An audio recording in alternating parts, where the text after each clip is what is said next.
I feel a bit sorry for William and Kate really being put in this position.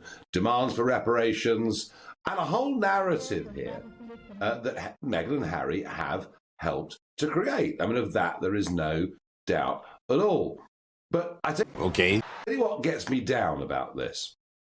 It is the feeling amongst so many commentators in the UK that somehow slavery is a uniquely British thing. We were the only people in the world, wait for it, that ever did it. White British people enslaved black people and sent them across to the Caribbean and the Americas. Now look, none of us today think what happened those centuries back was a good thing.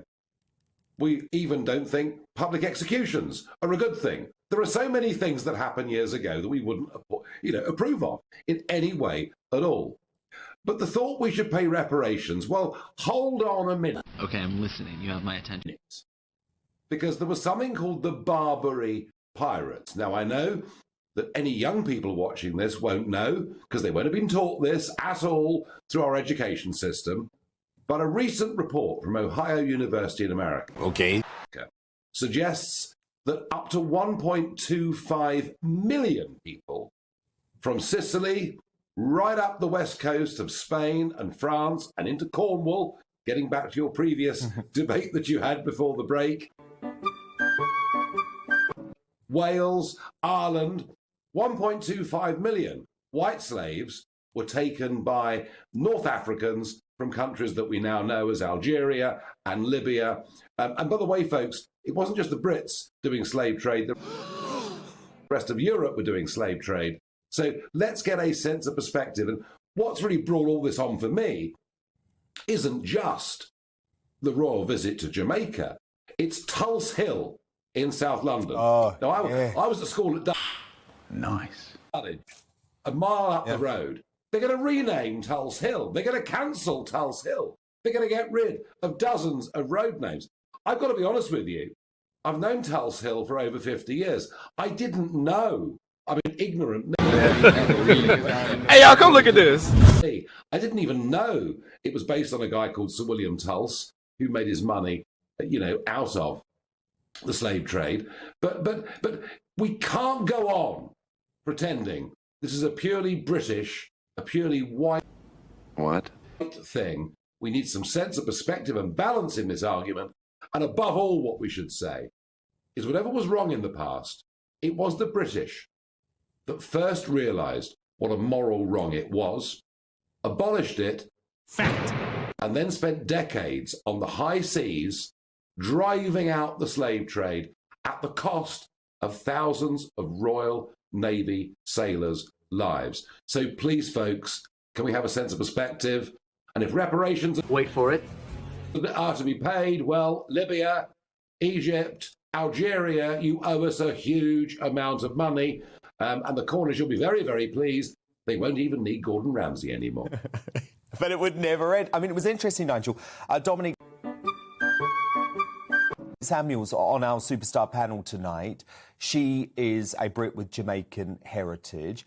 And she said her concern about this, and I found it fascinating, actually, is that the current government of Jamaica is wanting to wall... Okay, I'm listening. You have my attention. ...paper all of the social problems, all of the other issues in their society today by focusing on this historic issue of reparations. And I think she's right, because actually the Jamaican Prime Minister should be thinking a bit more about how to turn his country around.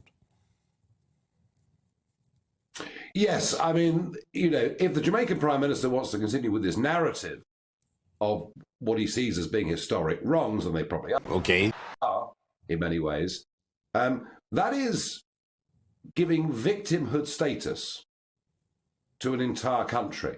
Yeah. And that of itself is a very negative emotion. Tell someone they're a victim and they'll feel down. Tell someone they're a champion and they can overcome things and succeed in the future. And you know what? They might just do very, very well. So I find the whole thing a wait for it negative narrative.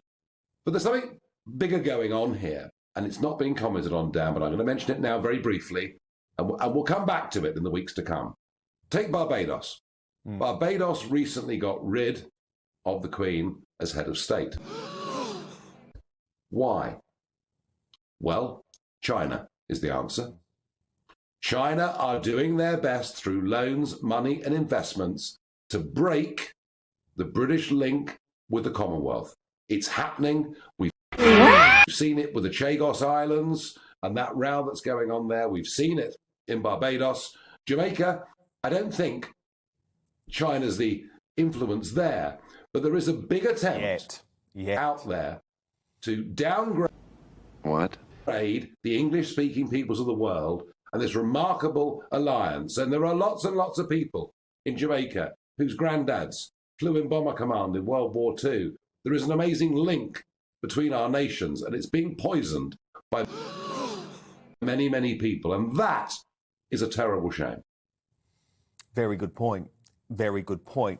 Nigel, I just want to come back to this idea that's been propagated by the left-wing media, by BLM in particular, that the British royal family is racist. And yes, I did get a lot of criticism today because I blamed Meghan Markle for some of this, not for all of it, but for some of it. And I stand by that, Nigel, because her interview with Oprah Winfrey is being used by some of the main activists for reparations and a republic in Jamaica right now.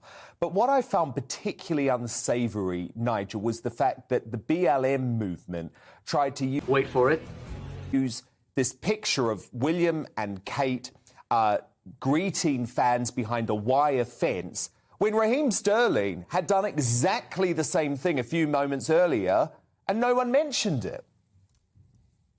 Are you serious?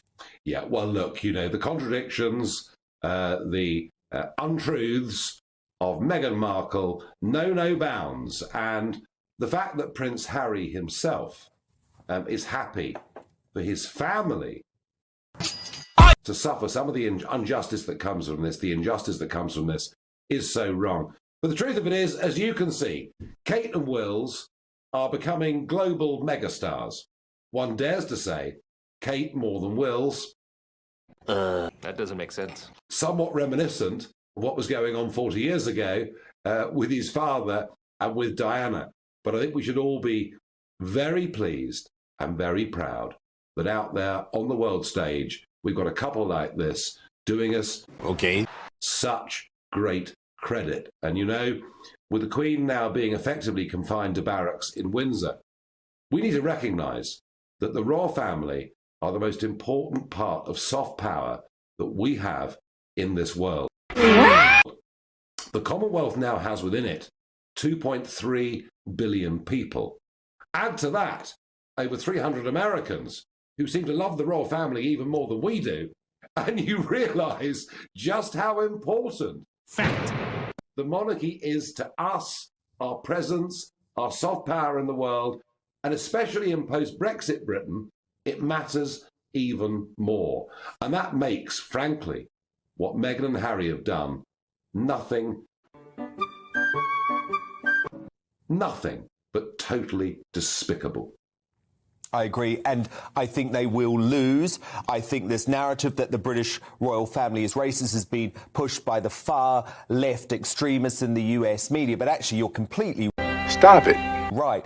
Even loads of Republicans, Nigel, in Jamaica absolutely adored William and Kate. There are about 60 protesters outside the British High Commission. It's just the fact that the media who are in Okay, I'm listening. You have my attention. the tank for Harry and Meghan in the US are trying to create a particular narrative. And I think they will lose, but we have to expose it. Well, look, you know, the media, the mainstream media, and that Hey, y'all, come look at this. includes a very large chunk of the British media, have always been ashamed of this country, of its standing, of its history, of its status, of its royal family, of its individuality, of its uniqueness.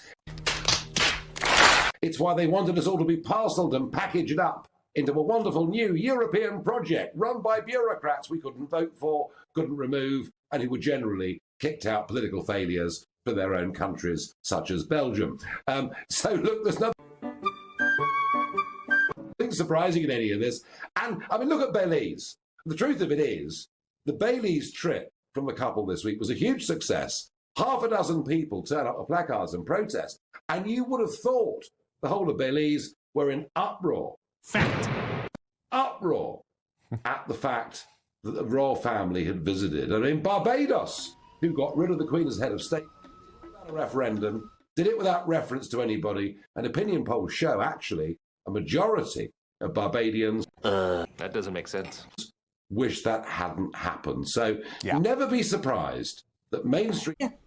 and say, look, you should take this bit out. But Niall said to me that the judge has got the paperwork. Okay. It's entirely his decision when he will release it, but he thinks he will release it in a week or so.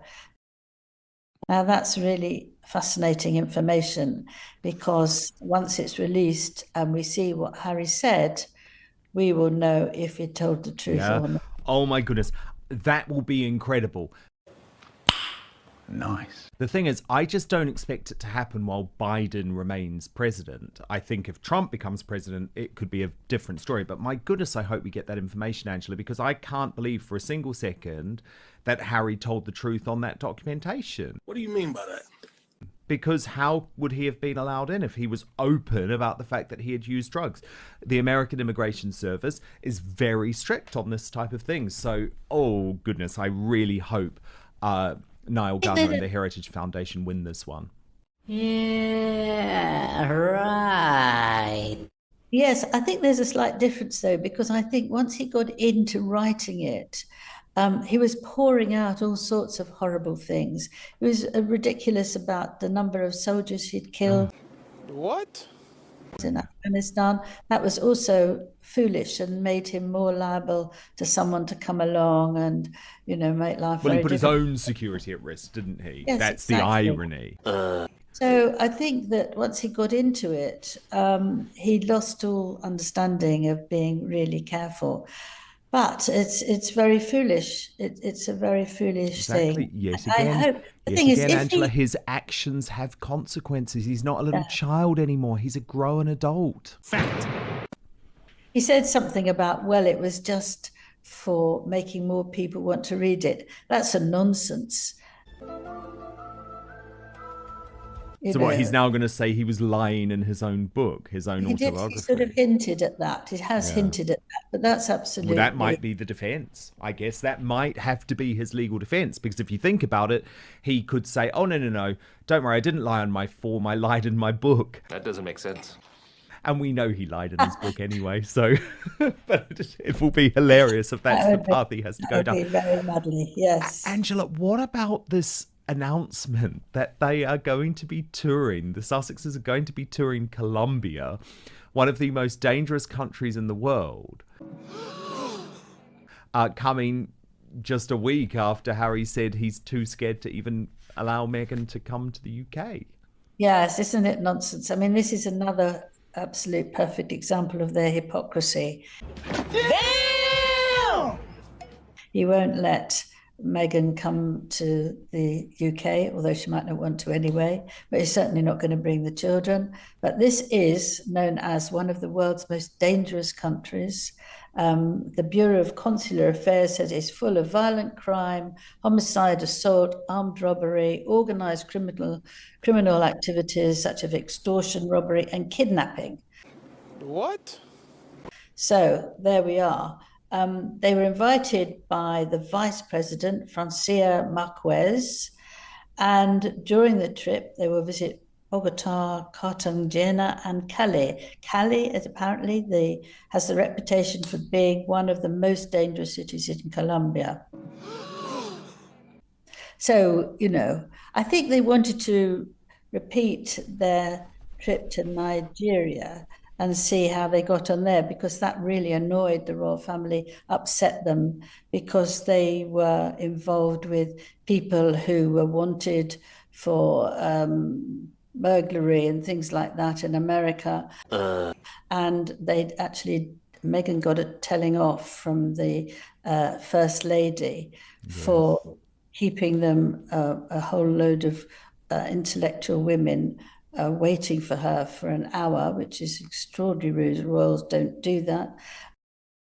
And also that she dressed inappropriately. You know, she didn't want people following American people. Afterwards, she said she didn't really mean Meghan, but I think that was being polite. Oh, we knew what she meant. We knew what she meant. Come on now, dog. Yeah, I imagine Harry and Meghan's team had probably kicked off and said, what was this about? No, I think it's the height of hypocrisy. Look, it's August, which means a great royal tradition is continuing. Yeah, right. The King and Queen will be at Balmoral. And we didn't actually know, Angela, if that would continue, did we? Because it's not traditionally where Charles is in Scotland. He has his own home there, but it's nice that this tradition is going, and we learn, and I think this is positive news, isn't it, that Catherine will also be there recuperating from her cancer treatment. So it's nice, isn't it, that Charles and Catherine can both be together and try and get some sun and some proper recovery time, because especially Charles needs it. He's had such a relentless schedule given what he's battling health-wise, Angela. Yes, I think it's wonderful to hear this, because it'll be the first time that Princess Catherine has actually gone any long journey. Are you sure about that? Because it is a bit of a long journey to get to Scotland. And what also it seems to me is that she feels so comfortable with the King and Queen. She wouldn't go if she was going to feel and be difficult. Why? Because she needs to look after herself. And she felt she would be so comfortable there that she was satisfied to go. And she would know that certainly King Charles, and of course Camilla, would understand that she had to be careful, not use too much energy. And some days she would feel okay and some days she wouldn't. I think it's absolutely marvellous, because she knew that the children likes them. And King Charles absolutely adores those three children. They are delightful.